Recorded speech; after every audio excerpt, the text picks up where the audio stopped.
অনেক ভালোবাসা আর বুক ভরা স্বপ্ন নিয়ে সংসার শুরু করেছিলেন। কিন্তু আজ কি সেই সম্পর্কে শুধু অকারণ সন্দেহ, তীব্র ইগো বা অহংকারের লড়াই আর অনবরত অশান্তি লেগে রয়েছে? সামান্য ছোটখাটো কথা কাটাকাটি থেকে শুরু হয়ে ঝামেলা কি আজ এতটাই বড় রূপ নিয়েছে যে জল এখন কোর্ট কাছারি বা ডিভোর্সের পরিস্থিতি পর্যন্ত গড়িয়েছে? অনেক বিবাহিত মানুষই বুক ভরা হাহাকার, একাকিত্ব আর চরম মানসিক যন্ত্রণা নিয়ে বলেন যে আমাদের মধ্যে আগে কত ভালোবাসা ছিল, কিন্তু এখন আমরা একই ছাদের নিচে থেকেও দুজনে দুজনকে সহ্য করতে পারি না। সারাক্ষণ শুধু সন্দেহ, একে অপরকে নিচু দেখানোর চেষ্টা আর ডিভোর্সের হুমকি। আমাদের এত সুন্দর সংসারটা কেন আজ ভেঙে ছারখার হওয়ার মুখে এসে দাঁড়িয়েছে? অনেকে ভাবেন এটা হয়তো শুধুই তাদের স্বভাবের অমিল, পারস্পরিক বোঝাপড়ার অভাব বা ব্যাড লাক। কিন্তু জ্যোতিষশাস্ত্র এবং বাস্তুবিজ্ঞান বলছে স্বামী স্ত্রীর মধ্যে এই চরম ভুল বোঝাবুঝি, বিশ্বাসের অভাব এবং ডিভোর্সের পরিস্থিতি তৈরি হওয়ার পেছনে কিন্তু জন্মকুণ্ডলীর কিছু বিশেষ মারাত্মক গ্রহদোষ এবং বাস্তুর মারাত্মক নেতিবাচক শক্তি কাজ করে।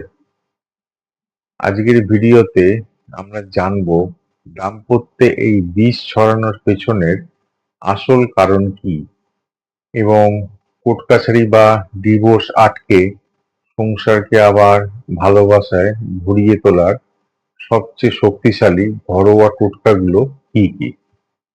জ্যোতিষশাস্ত্র অনুযায়ী আমাদের জন্মকুণ্ডলীর সপ্তম ভাব হলো বিবাহিত জীবন এবং জীবনসঙ্গীর প্রধান ঘর, আর অষ্টম ভাব হলো মাঙ্গলিক সুখ বা সুহৃদয় দাম্পত্য টিকিয়ে রাখার ঘর। যখন এই ভাবগুলো পীড়িত হয়, সংসার ভাঙার পরিস্থিতি তৈরি হয়। এছাড়া যে গ্রহগুলো এর জন্য দায়ী সেগুলো হলো, প্রথমেই আসবে রাহু ও কেতুর নাম। রাহু হলো অকারণ সন্দেহ, মানসিক বিভ্রান্তি, কান ভারী করা এবং পরকীয়ার মূল কারক।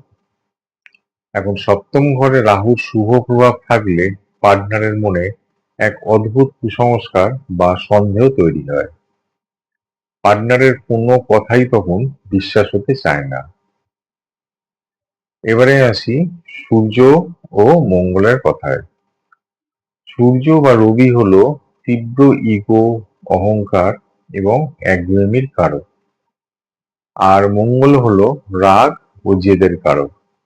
এখন এই দুটো গ্রহ যদি অশুভ হয়ে সপ্তম ঘরের সাথে যুক্ত হয়, তবে স্বামী বা স্ত্রীর মধ্যে আমি কেন আগে কথা বলবো বা আমি কেন মাথা নত করব, এই মারাত্মক ইগোর লড়াই শুরু হয়, যা শেষ পর্যন্ত ডিভোর্সের রূপ নেয়।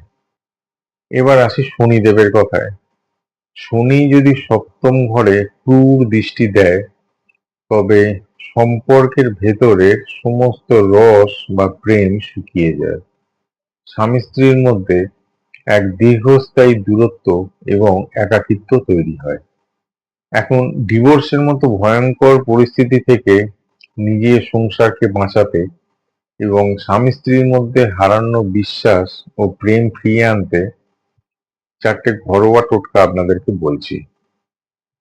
এক নম্বর হচ্ছে, স্বামী স্ত্রীর মধ্যে অকারণ ইগো, সন্দেহ বা মতবিরোধ দূর করতে এবং শুক্র গ্রহকে বলবান করতে প্রতি বুধবার এবং শনিবার সন্ধেবেলা শোয়ার ঘরে সামান্য ফিটকিরি এবং কর্পূর একসাথে পুড়িয়ে তার ধোঁয়া পুরো ঘরে দেখান।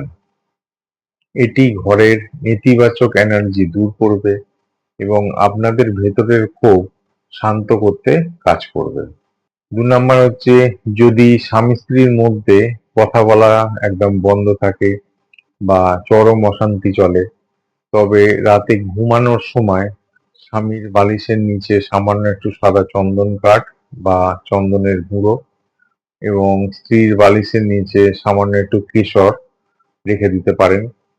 পরের দিন সকালে সেই চন্দন কোনো পবিত্র গাছের গোড়ায় দিয়ে দিন এবং কেশরটি জলে ভাসিয়ে দিন বা সামান্য জিভে ঠেকান। এটি বৃহস্পতি ও শুক্রের শক্তি বাড়িয়ে পারস্পরিক আকর্ষণ বহুগুণ বাড়িয়ে দেয়। ৩ নাম্বার হচ্ছে, অনেক সময় সংসারের বাইরের মানুষের বা কোনো শত্রুর তীব্র কুদৃষ্টি বা নজর দোষ লাগে, যার ফলে হুট করে একটা মিষ্টি সম্পর্ক বিষাক্ত হয়ে যায়।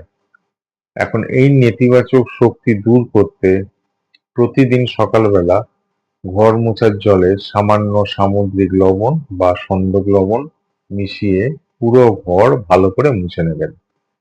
এর পাশাপাশি শোয়ার ঘরের উত্তর পূর্ব কোণে একটা কাঁচের বাটিতে কিছুটা নুন, গোটা নুন সবসময় রেখে দেবেন এবং প্রতি সপ্তাহে নুনটি বদলে দেবেন।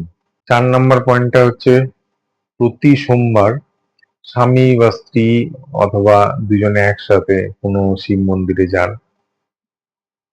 সেখানে মহাদেব এবং মা পার্বতীর চরণে সামান্য খাঁটি মধু অর্পণ করুন। এরপর মা পার্বতীর চরণ থেকে সামান্য সিঁদুর নিয়ে স্ত্রী নিজের কপালে লাগান। শিব পার্বতীর কাছে জোর হাতে প্রার্থনা করুন যেন কোনো অমঙ্গল আপনাদের আলাদা করতে না পারে। এই টোটকাটা কিন্তু খুব শক্তিশালী। এটা অনেক সময় ডিভোর্সের যোগকেও কেটে দেওয়ার ক্ষমতা রাখে। তাহলে বন্ধুরা, এই টোটকাগুলো আপনারা ইউজ করে দেখতে পারেন যদি আপনাদের এই ধরনের কোনো রকম সমস্যা থাকে। দেখা হচ্ছে আগামী ভিডিওতে। ততক্ষণ ভালো থাকুন। নমস্কার।